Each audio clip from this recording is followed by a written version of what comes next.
नमस्कार मैत्रिणींनो, स्वागत आहे तुमचं अनिताज मराठी रेसिपीमध्ये। आज मी तुम्हाला काळे गुलाबजामची रेसिपी दाखवणार आहे। चला तर मग आपण साहित्य बघून घेऊयात। इथे मी 1 कप खवा घेतलेला आहे। इथे 1/3 कप मी पनीर घेतलेला आहे, मलाई पनीर घेतलेला आहे मैत्रिणींनो हे। आणि हे 1/4 कप मी मैदा घेतलेला आहे। 1/4 स्पून मी हा बेकिंग पावडर घेतलेला आहे। इथे मी बाइंडिंगसाठी 2 टेबलस्पून काजू बदामाचे काप घेतलेले आहेत। इथे मी 4-5 विलायची घेतलेले आहे। इथे मी अर्धा टेबलस्पून रवा घेतलेला आहे। इथे मी 2 कप साखर घेतलेली आहे आणि 1 कप पाणी घेतलेलं आहे। चला तर मग आपण पाक बनवून घेऊयात। तर इथे पातेल्यामध्ये मी साखर टाकून घेतलेली आहे, त्याच्यामध्ये मी पाणी पण टाकून घेणार आहे। आता गॅस ऑन करते। तर इथे साखर आणि पाणी आपल्याला छान असं एकत्र ढवळून घ्यायचं आहे। साखर पूर्ण विरघळून घ्यायची आहे आपल्याला।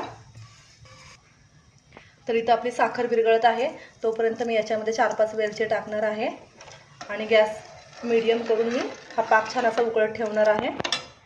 तर मैत्रिणींनो, इथे मी एका ताटामध्ये खवा टाकून घेत आहे।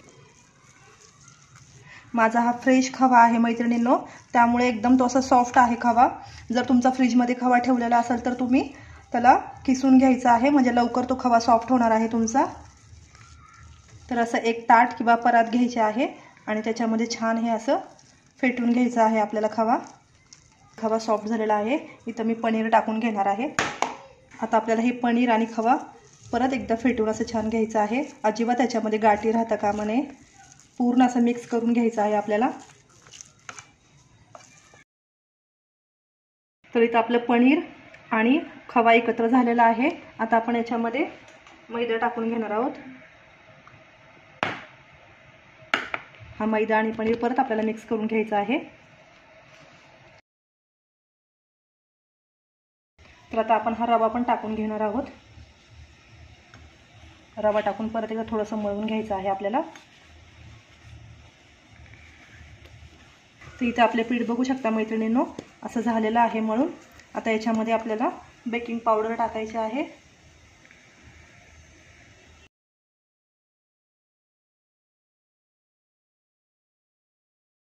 तर मैत्रिणींनो, बघू शकता इथे छान असं आपलं पीठ गुलाबजामचं मळून झालेलं आहे। आता आपण त्याचं बाइंडिंग बनवून घेऊया, तोपर्यंत आपल्याला हे पीठ असं झाकून ठेवायचं आहे। तर इथं आपण मैत्रिणींनो हे बदाम आणि काजूचे तुकडे घेतलेले आहे, त्याच्यामध्ये आपल्याला थोडंसं 1 छोटं टेबलस्पून साखर टाकायची आहे। अगदी थोडीशी वेलची पावडर टाकायची आहे आणि हा फूड कलर आपल्याला थोडासा आपण करून घेतला होता तो आपल्याला टाकून घ्यायचा आहे। आणि आपण जे पीठ मळलेलं होतं त्याच्यातलं थोडंसं पीठ आपल्याला घ्यायचं आहे। थोडंसं घेऊन हे आपल्याला सगळं याच्यामध्ये मिक्स करायचं आहे। कारण आपण जेव्हा गुलाबजाममध्ये हे स्टफिंग असं भरणार आहोत तर आपल्या गुलाबजाममधून हे काप असे बाहेर पडू नयेत, म्हणून आपण थोडंसं गुलाबजामचं पीठ घेऊन हे असं बनवून घेतलेलं आहे। असं याचा गोळा बनवून घ्यायचा। याच्यामध्ये तुम्ही चारोळेही टाकू शकता, पिस्ताही टाकू शकता। तर बघू शकता मैत्रिणींनो, 5 ते 7 मिनिटं झालेली आहे इथं आपला पाक ठेवून, आणि आपला पाक इथं झालेला आहे।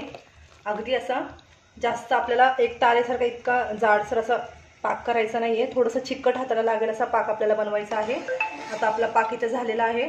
मी गॅस बंद करते आणि हा पाक आपण झाकून ठेवूया। तर इथं आता आपण गुलाबजामचे छोटे छोटे असे गोळे बनवून घेऊया। इथं आपल्याला छोटीशी अशी वाटी बनवून घ्यायची आहे।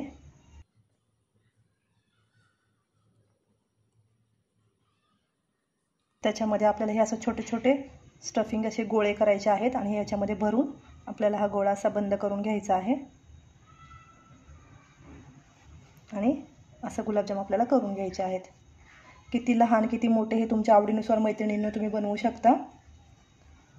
तर बघू शकता किती छान आपलं इथं पीठ झालेलं आहे गुलाबजामचं। कुठंही असं आपल्या गुलाबजामला क्रॅक आलेला नाही आहे मैत्रिणींनो, अगदी आपलं पीठ सॉफ्ट असं छान झालेलं आहे। तर असेच आपण सगळे गुलाबजाम बनवून घेऊयात।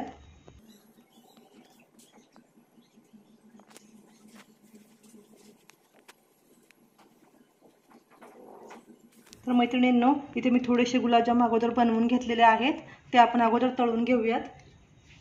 इथं गॅसवरती मी कढई गरम करायला तेल ठेवलेलं आहे आणि तेल अगदी थोडंसं मी गरम करून घेतलेलं आहे, जास्त तेल गरम करायचं नाही।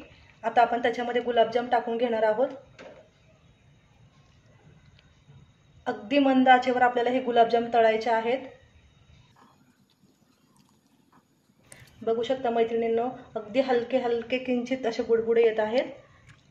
तेल आपलं जास्त गरम नाही। तर मैत्रिणींनो, इथे कुठेही आपल्याला चमचा वगैरे लावायचा नाहीये, अगदी असं हळूहळू आपल्याला तेल असं फिरवायचं आहे कढईतलं।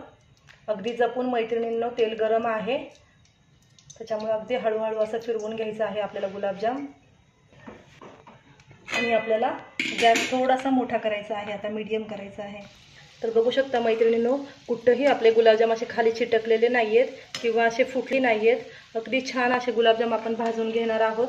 आपण काळा गुलाबजाम बनवते त्याच्यामुळे आपल्याला जरा छान असा कलर येईपर्यंत आपल्याला हे गुलाबजाम असे तळून घ्यायचे आहेत। तर बघू शकता कुठेही आपले गुलाबजाम चिटकलेले नाहीयेत, किती छान आपले गुलाबजाम फुललेले आहेत। आता मी जास्त याला हलवून घेत नाहीये, आपल्याला असंच मंद गॅसवरती हे तळून घ्यायचे आहे। मैत्रिणींनो, बघू शकता आपल्या इथे गुलाबजामला छान असा काळपट कलर आलेला आहे। आता आपण पाकामध्ये टाकल्यावर अजून ते काळपट दिसणार आहेत। तर हे गुलाबजाम आता मी काढून घेते। गॅस अगदी लो करून ठेवते मी, कारण तेलाचं टेम्परेचर खूप झालेलं आहे आता। तर हे गुलाबजाम आपण काढून घेऊया साईडला। तर बघू शकता मैत्रिणींनो, इथे मी दुसरीही बॅच टाकून घेतलेली आहे आणि मंद गॅसवरतीच आपण गुलाबजाम तळतोय। थोडेसे मी असे हलवून घेतले आहेत कढईमध्ये। तुम्ही बघू शकता एकसारखा कलर आपल्या गुलाबजामला सगळा येणार आहे। मी चमचा अजिबात लावलेला नाहीये। तर मैत्रिणींनो, सगळे गुलाबजाम आता आपल्या इथे तळून झालेले आहेत। आता इथे आपला पाकही गरम आहे, तो पाक मी सगळा ह्या गुलाबजामवरती असं टाकून घेणार आहे।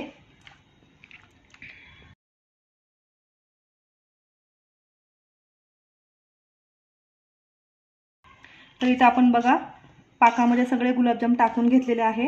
आपण थोडंसं हे गुलाबजाम असे खालीवर करून घेणार आहोत आणि एक 10 मिनिटं आपण असेच रेस्टला ठेवून देणार आहोत। तर मैत्रिणींनो, बघू शकता इथं आपले गुलाबजाम असे पाकामध्ये छान मुरलेले आहेत। आता मी एक गुलाबजाम काढून तुम्हाला दाखवते। बघू शकता किती छान असं आपला गुलाबजाम आतून पण झालेला आहे। आपलं स्टफिंग पण तुम्ही बघू शकता किती सुंदर दिसते आतमधून, आणि तेवढाच हा गुलाबजाम अगदी टेस्टी तुम्हाला खाण्यासाठी लागणार आहे। अगदी सोप्या पद्धतीने मी तुम्हाला दाखवलेला आहे मैत्रिणींनो हा गुलाबजाम। नक्की तुम्ही माझ्या व्हिडिओला लाईक करा, माझ्या चॅनलला सबस्क्राईब करा। Bye bye.